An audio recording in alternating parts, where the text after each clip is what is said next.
Good evening children. How are you all? सभी बच्चे कैसे हो बेटा? सब अच्छे से हो? So in a previous class we were learning about beyond earth, है ना, which is our 12th chapter. And we were learning about stars and constellations. ठीक है। और उसमें हमने नुब्रा के बारे में भी आपको बताया था। लद्दाख में एक प्लेस है, एक रीजन है नुब्रा, जो अपने majestic mountains, glaciers, clear cloudless skies के लिए बहुत ही मशहूर है ना। और जो नाइट्स है यहाँ के, इस रीजन के, they are specially captivating as the absence of air and light pollution, and it allows thousands of stars to shine brightly. अब बेटा, ये जो नाइट स्काई के बारे में मैंने कुछ स्टोरीज भी आपको बताई थी, कुछ फैसिनेटिंग स्टोरीज भी बताई थी आपको। और हमेशा से ही the sky has been inspiring, it is very curious to the people, and we all want to learn about the sky, we all want to learn about the stars, about the constellation. Okay. जो mystery है इस sky का, उसको जानने की हमें बहुत बहुत बहुत ज्यादा कोशिश रहती है ना। And the sky has long fascinated people, inspiring curiosity about the star size, distance, patterns, etc. तो उन्हीं के बारे में हम लोग पढ़ रहे थे पिछले क्लास में, है ना बच्चों। तो बेटा, हम लोग स्टार्स और कॉन्स्टलेशन के बारे में पढ़ रहे हैं, तो जरा एक बार क्विक रिकैप कर लेते हैं कि पिछले क्लास में हमने क्या पढ़ा, और उसके बाद फिर हम आगे जाएंगे। ठीक है, चलिए। So we were learning about stars and constellations. तो बेटा, स्टार्स एंड कॉन्स्टलेशन, जो रात के समय है, at night we see many stars in the sky. Some are bright while some other are bright, others are bright dim, sorry. तो कुछ जो तारे होते हैं वो रात के समय बहुत चमकीले दिखाई देते हैं, कुछ की रोशनी हमें बहुत ही धीमी हल्की दिखाई देती है। The stars give off their own light. तो हमने सीखा, जो स्टार्स होते हैं उनकी अपनी लाइट होती है, अपना प्रकाश होता है ना। So they give off their own light. Now, groups of stars sometimes form patterns that look like familiar shape. तो हमने आकाश में ऐसे तारों का समूह भी देखा है, ग्रुप्स ऑफ स्टार्स भी देखे हैं, जिनका एक बहुत ही अच्छा पैटर्न बनता है, जो कुछ सिमिलर, जो फेमिलियर शेप्स है उनकी तरह हमें दिखाई देते हैं, है ना। तो बहुत साल पहले, long long long ago, our ancestors, जो हमारे पूर्वज होते थे, they enjoy watching the stars. तो उनको मजा आता था स्टार्स को वॉच करना, स्काई को वॉच करना वगैरह। And they notice these patterns and link them to animals, objects, characters from stories. तो बच्चे, जो पुराने लोग थे, वो क्या करते थे? आज की तरह तो कोई ज्यादा इंटरेस्टिंग कोई कार्य नहीं होता था, यानी कि हम लोग टीवी में, मोबाइल में, सिनेमा, ये सब देखते हैं आजकल एंजॉय करने के लिए। तो पहले एंसेस्टर्स जो थे हमारे, वे क्या करते थे? Love watching the sky, they enjoy watching the stars. और उन्होंने कुछ ऐसे पैटर्न्स को नोटिस किए, और उन्होंने क्या किया, उन पैटर्न्स को, स्टार्स के जो पैटर्न्स है या ग्रुप्स है, उसको लिंक किया कुछ एनिमल्स के शेप में, कुछ ऑब्जेक्ट्स के रूप में, कुछ स्टोरीज के रूप में उन्होंने उसको लिंक करना शुरू कर दिया। Now, different cultures had their own names for these star patterns. अब बहुत सारे कल्चर्स में क्या हुआ करता था कि इनका अपना नाम होता था, ऐसे ऐसे स्टार पैटर्न्स के, ठीक है। कोई कुछ नाम डाल देता था अपने कल्चर में, तो कोई कुछ और नाम अपनी लैंग्वेज में डाल देता था। And often based on their unique stories, उनकी अपनी यूनिक स्टोरीज हुआ करती थी। And these imaginary shapes help people recognise stars more easily.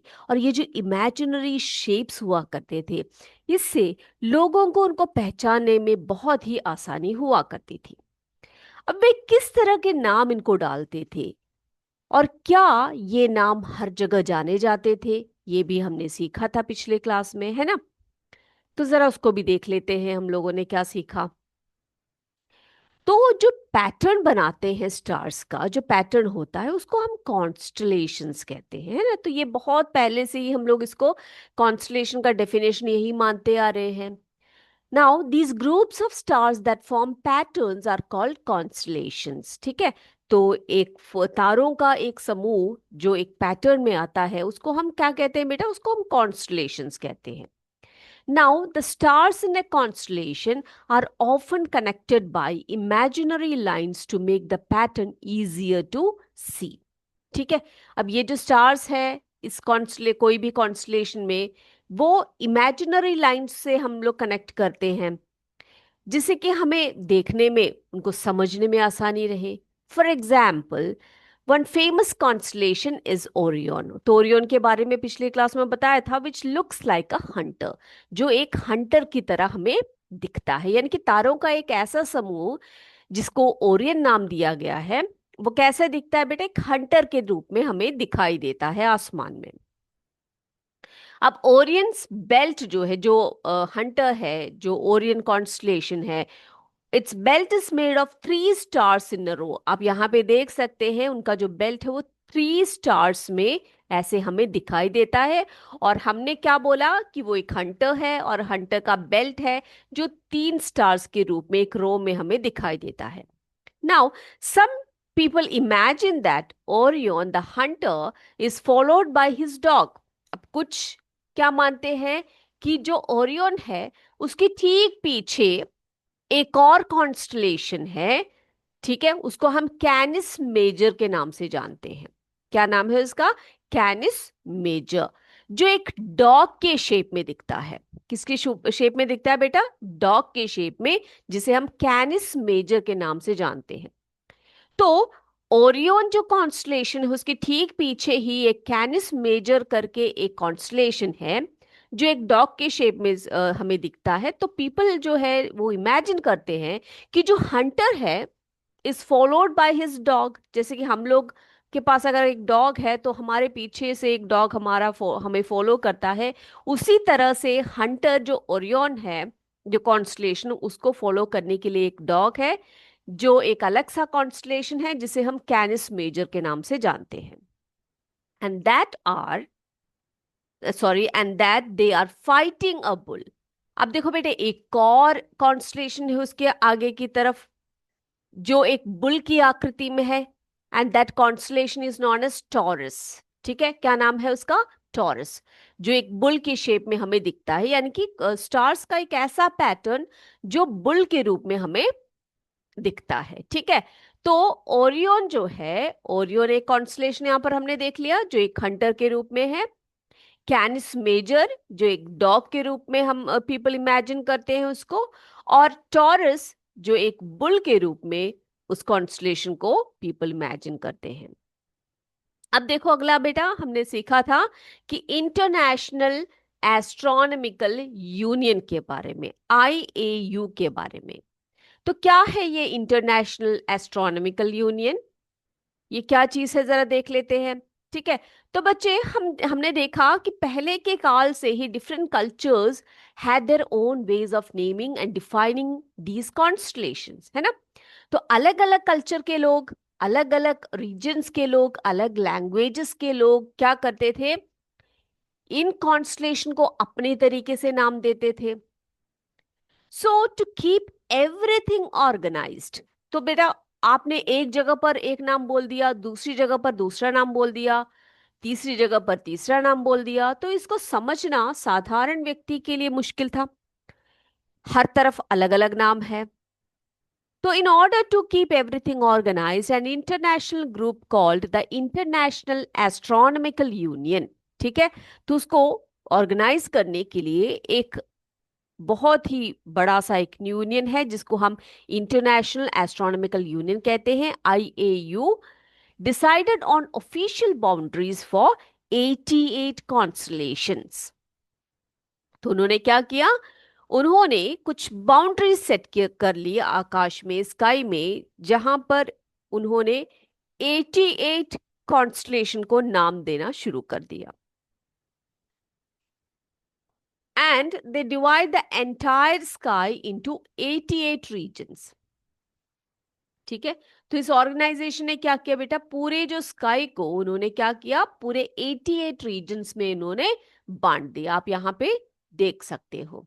ठीक है, पूरे 88 रीजन में स्काई को डिवाइड कर लिया, and each named after a constellation. और हर एक रीजन का अपना एक कॉन्स्टलेशन के रूप में उसका एक नाम उन्होंने दे दिया। The entire sky is divided into 88 regions according to IAU, each named after a constellation. Okay, now in the night sky there are two famous star patterns. बताया था मैंने आपको कौन कौन से हैं, Big Dipper and the Little Dipper. ठीक है, एक बिग डिपर है और एक लिटिल डिपर। इस तरह से दो पैटर्न्स को हम क्या कर सकते हैं बेटा, स्काई पैटर्न्स को हम लोग देख सकते हैं।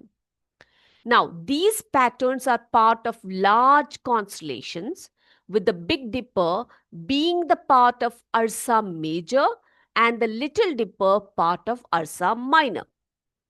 अब बेटा ये दोनों जो पैटर्न्स है ये लार्ज कॉन्स्टलेशंस के पैटर्न्स है। अब देखो यहाँ पर जो बिग डिपर है, ये बिग डिपर जो है अर्सा मेजर का एक इंपॉर्टेंट पार्ट है, और लिटिल डिपर जो है it's a part of Ursa Minor. तो इसको आपने नोट करके रखना है कि जो लिटिल डिपर है वो अर्सा माइनर का पार्ट है, और जो बिग डिपर है वो अर्सा मेजर का पार्ट है। ठीक है, now a special star called the pole star. फिर हमने पोल स्टार की बात की थी जिसको हम पोलैरिस भी कहते हैं। क्या कहते हैं बेटा उसको हम, पोल स्टार को, ध्रुव तारा जिसे हम कहते हैं उसको हम पोलैरिस के नाम से भी जानते हैं।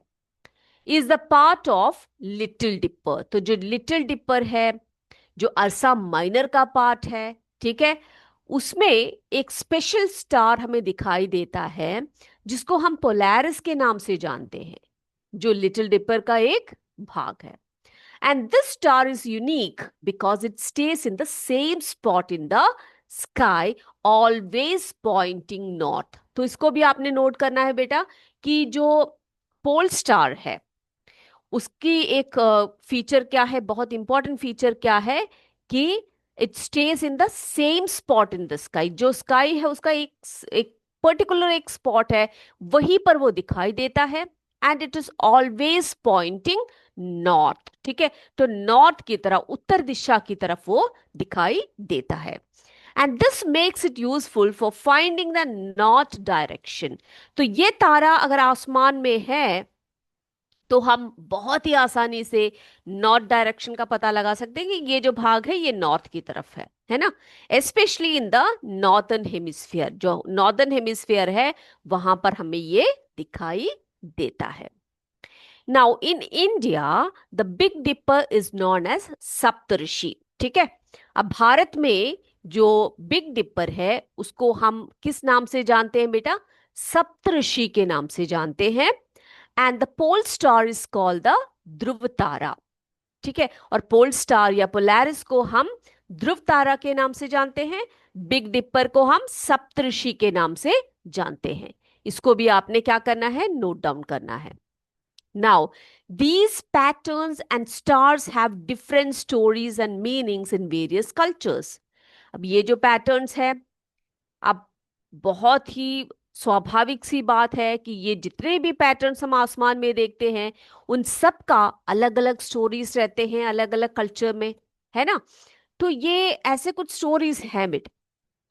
तो देखो जैसे कि some tribes in central India, India के सेंट्रल इंडिया के सेंट्रल पार्ट्स में कुछ ट्राइब्स हैं, see the four main stars of the Big Dipper as a grandmother's coat.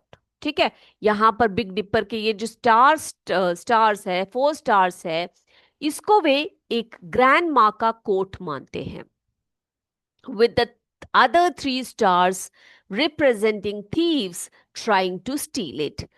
जो तीन अलग यहाँ पर जो स्टार्स दिख रहे हैं वो क्या दिखा रहे हैं बेटा, वो थीव्स के रूप में उनको रिप्रेजेंट करते हैं जो कि दादी माँ के कोट को चुरा रहे हैं। ठीक है, ओके, तो एक तो ये स्टोरी हो गई, और भी बहुत स्टोरीज जो है इससे रिलेटेड है। तो इस तरह से आपने देखा कि अर्सा मेजर और अर्सा माइनर जिसके कॉन्स्टलेशंस हमने देखे है ना, बिग डिपर, स्मॉल डिपर, सब हमने देख लिए। ओके बेटा, अब सप्तऋषि के बारे में भी बता दिया आपको मैंने, पोल स्टार के बारे में भी बता दिया। अब बच्चे हम नाइट स्काई को कैसे देख सकते हैं, ठीक है। How to see stars and constellation at night, ये जरा देखते हैं। हम कैसे देख सकते हैं इन स्टार्स को, या स्टार वॉचिंग हम कैसे कर सकते हैं, तो आज ये देखने वाले हैं हम लोग। Okay, now how to see stars and constellations at night. अब कैसे इसको देखोगे, कैसे स्टार्स को पहचानोगे, कैसे कॉन्स्टलेशंस को पहचानोगे, जरा देखते हैं। Now when the night is clear and without clouds, ठीक है, तो आपको एक स्काई वॉच करना है, नाइट स्काई वॉच करना है। तो सबसे इंपॉर्टेंट बात यह है कि वो जो नाइट है उसमें उस टाइम पर क्लाउड्स नहीं होने चाहिए, है ना। बिल्कुल क्लियर स्काई होना चाहिए। You can see many stars in the sky, तो उस समय पर आप अगर आसमान में, स्काई में देखोगे, तो आप बहुत सारे टिमटिमाते हुए तारों को देख सकते हैं, है ना। However, if you live in a big city, लेकिन बात यह है कि अगर आप एक बहुत बड़े शहर में रहते हैं, the sky is often not clear. आपको पता है जो बड़े बड़े शहरें वगैरह होते हैं, वहां पर स्काई जो होता है वो ज्यादातर क्लियर नहीं होता है। And you might only see a few stars, आप कुछ ही तारों को वहां पे देख पाओगे। Now this is because of something called light pollution, ठीक है बेटा। अब ये किस कारण से होता है, लाइट पोल्यूशन के कारण से होता है। अब ये लाइट पोल्यूशन क्या है, ये मैं आपको बताऊंगी। As well as smoke and dust in the air. आपको पता है जो बड़े बड़े शहर होते हैं, सिटीज टाउन वगैरह होते हैं, वहां पर बहुत ही ज्यादा स्मोक होता है, डस्ट होता है ना, एयर पोल्यूशन रहता है। तो ऐसे में स्काई जो है वो कैसा नहीं रहता, क्लियर नहीं रहता है, and the stars are not visible to you, ठीक है। चलिए, अब लाइट पोल्यूशन कब होता है। आप अगर एक बहुत ही बड़े शहर में रहते हो, बड़े सिटी में रहते हो, आपको पता है हर तरफ लाइट ही लाइट रहता है। जैसे ही नाइट हो जाती है, जैसे इवनिंग हो जाती है, हर तरफ लाइट रहता है ना।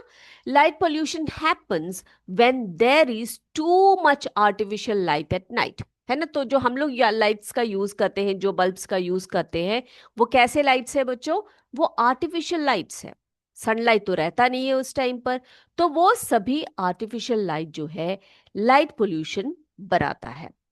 Now in places like villages where there is less light pollution, okay, you can see many more light, ठीक है। अब जहां विलेजेस है, वहां पर क्या है बेटा, बहुत कम लाइट पोल्यूशन है।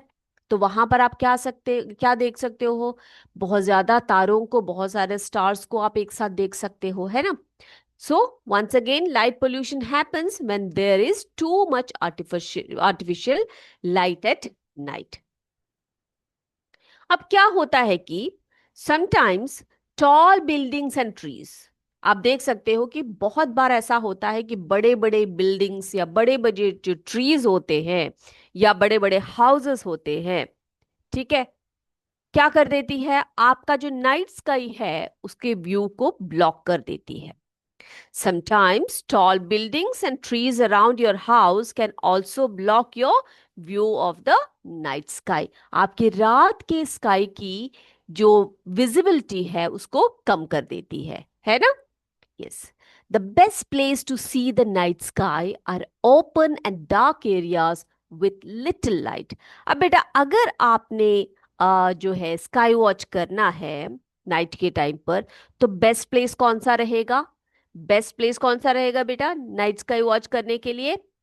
ओपन प्लेस में जाइए, जहां पर डार्क एरिया हो, बहुत कम लाइट हो, लाइट पोल्यूशन कम हो।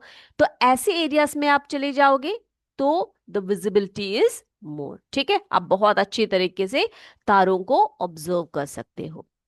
Now not all stars and constellations can be seen from every place on earth or at all times of the year. अब ये भी बहुत इंपॉर्टेंट बात है कि आप हर तारों को या हर कॉन्स्टलेशन को भूमि के हर जगह से नहीं देख पाते हैं, और एक वर्ष में हर टाइम पर भी आपको ये विजिबल नहीं होते हैं, ठीक है।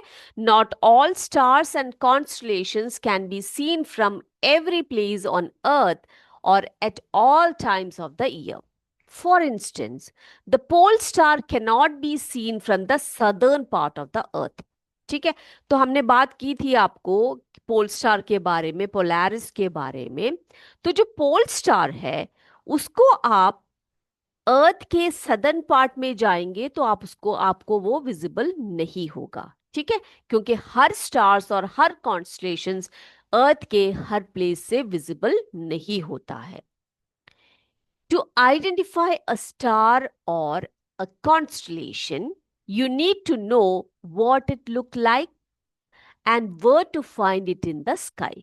तो बहुत इंपॉर्टेंट है बेटा आपको कि जब आप स्टार वॉचिंग करते हैं या कॉन्स्टलेशन को देखते हैं तो ये बहुत इंपॉर्टेंट होता है कि you know how to identify a star और अ कॉन्स्टलेशन, है ना। आपको किस तरह से एक स्टार को या एक कॉन्स्टलेशन को आप आइडेंटिफाई करते हो। You need to know what it looks like, वो कैसा दिखता है।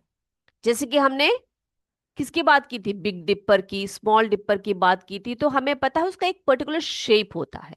ओरियन की बात की हमने, टॉरस की बात की, है ना। तो उन सब में क्या होता है बेटा, एक पर्टिकुलर शेप होता है। अगर आपको पता है कि उसका शेप ऐसा ऐसा दिखता है तो आपको बहुत ही इजी होगा, बहुत आसानी से आप आइडेंटिफाई कर पाओगे एक स्टार को, एक कॉन्स्टलेशन को, है ना। So it is very important that you must know that how a star or a constellation looks like and where to find it in the sky। आसमान के कहाँ पर, किस रीजन में आप देखोगे जहां पर आपको वो कॉन्स्टलेशन या वो स्टार आपको दिखाई देगा। Now, you can use pictures of constellations to help you recognize these patterns। तो बेटा आप ऐसे बुक्स आते हैं जिसमें कि कॉन्स्टलेशंस के पिक्चर्स आप देख सकते हो, जिससे कि आप उनके पैटर्न्स को पहचान सकते हो, है ना। तो आप अपने मोबाइल फोन का भी हेल्प ले सकते हो। इनसे क्या होता है बेटा, आप अपने कंप्यूटर्स वगैरह में उसको, उनके पिक्चर्स को डाउनलोड कर सकते हो, उनको देख सकते हो, उनके कॉन्स्टलेशंस के पैटर्न्स कैसे होते हैं उनको पहचानने में आसानी रहती है आपको। And there are also sky mapping apps. ठीक है। कुछ ऐसे एप्स भी हैं जिससे क्या होता है बेटा, आपको क्या कर सकते हैं, आप अपने फोन पे डाउनलोड कर सकते हैं, which can tell you when and where to see a star और कॉन्स्टलेशन फ्रॉम योर लोकेशन। ठीक है। तो बेटा क्या है, क्या बताया मैंने आपको, आप आपके मोबाइल फोन में स्काई मैपिंग एप्स होंगे तो उसको डाउनलोड करेंगे तो वो आपको बताएंगे कि आपके लोकेशन से, ठीक है, आप जहां पर खड़े हो आपके लोकेशन से कौन सा स्टार कहां पर और किस दिशा में आपको दिखाई देगा। So that was all about stars and night sky watching. ठीक है। Night sky watching to see the stars and constellation. तो उसके पैटर्न्स को आपने जानना बहुत जरूरी है, उनको सीखना जरूरी है इसको वॉच करने के लिए। तभी आप क्या कर पाओगे बेटा, तारों को पहचान पाओगे, है ना। ओके। तो हम बात कर रहे थे किसकी, लाइट पोल्यूशन की बात कर रहे थे। तो जब हमने लाइट पोल्यूशन की बात की तो it is increasing rapidly around the world, making it harder for us to enjoy and study the objects in the night sky, है ना। तो ये जो लाइट पोल्यूशन के कारण आजकल बहुत ज्यादा परेशानी हो रही है। हमारे पास ऐसे कम स्पेसेस है, कम प्लेसेस है जहां से you could see the night sky very clearly. बहुत ही कम स्पेस आजकल रह गए हैं। It is due to the light pollution. It is increasing rapidly around the world. It is making it harder for us to enjoy and study the objects in the night sky, है ना। Now to combat this, some dark sky reserves and parks have been created. अब बेटा कुछ ऐसे areas हैं, कुछ ऐसे reserves हैं या पार्क्स हैं जिनको क्रिएट किया गया है। In these places light pollution is controlled to keep the skies dark for research and star gazing. तो ऐसे कुछ प्लेसेस हैं जहां पर आप क्या कर सकते हैं बेटा, रात के टाइम पर जा सकते हो, वहां पे जाके you can do the researches and star gazing. ठीक है, तो इसमें क्या होता है, ऐसे एरियाज में क्या होता है कि क्या होता है वहां पर, यस, लाइट पोल्यूशन को कंट्रोल करके रखा होता है और स्काई को डार्क रखने की कोशिश करते हैं। तो वहां पर आसानी होती है, आप रिसर्च कर सकते हैं, स्टडी कर सकते हैं, स्टार गेजिंग आप वहां पर कर सकते हैं। Now, there are also organizations that work to teach people about the ways to reduce light pollution. अब बेटा कुछ ऐसे organizations भी है जो हमें ये बताते हैं कि किस तरह से लाइट पोल्यूशन को हमने क्या करना है, डिक्रीज करना है। ठीक है, apps for identifying stars, constellations, and planet sky map is also useful app that helps to identify stars, constellations and planets using your mobile phone। तो ऐसे बहुत सारे apps हैं आपके मोबाइल फोन्स में जिससे कि आप स्टार्स को, कॉन्स्टलेशंस को, उनके डायरेक्शन को, उनकी शेप को, साइज को, सब को पढ़ने के लिए आपको सहायता करते हैं। ठीक है, ये बात क्लियर हो गई बेटा। चलिए अब हम बात करते हैं, सन की बात करते हैं, which is the ultimate source of energy. जो सूर्य है, जो हमारी अल्टीमेट सोर्स है एनर्जी की, उसके बारे में भी जरा बात कर लेते हैं, है ना। हमने सन के बारे में बहुत कुछ सीखा हुआ है, तो आज हम as a part of beyond earth stars and constellation we are going to learn about the, yes, about a star that is known as the sun. ठीक है, सन के बारे में हम पढ़ेंगे। अब बच्चों, आप बचपन से ही पढ़ते आ रहे हो सोलर सिस्टम के बारे में, है ना। तो solar system is like a big family in the space. At the centre of this family is the sun. आपको पता है जो सूर्य है वो सोलर सिस्टम के ठीक बीच में स्थित है, which is like a huge ball of fire that gives us light and warmth। और वो क्या करता है बेटा, एक बहुत बड़ा बॉल है फायर का जो हमें लाइट और वार्मथ देता है, जो हमें प्रकाश देता है, साथ साथ में हमें गर्मी भी देता है। Now the sun is a star. आप में से कितने बच्चों को पता है कि बेटा सन जो है वो एक स्टार है, सूर्य एक सितारा है या तारा है, and it's the closest star to our planet earth. तो हमारा प्लैनेट कौन सा है बेटा, हमारा प्लैनेट जो है अर्थ है ना। तो अर्थ के सबसे निकट वाला स्टार है sun. It's a gigantic extremely hot ball of gases. अब बेटा सन क्या है, सन जो है एक बहुत ही बड़ा extremely hot ball of gases, यानी कि बहुत सारे गैसेस से निर्मित एक बहुत ही हॉट बॉल है जो हमारा सूर्य है। And sun is a star and it is the closest star to our planet Earth. The sun shines so brightly because it gives out a huge amount of energy। अब जो सन है वो क्या करता है, बहुत तेज चमकता है और हमें बहुत ज्यादा अमाउंट ऑफ एनर्जी हमारे भूमि को देता है।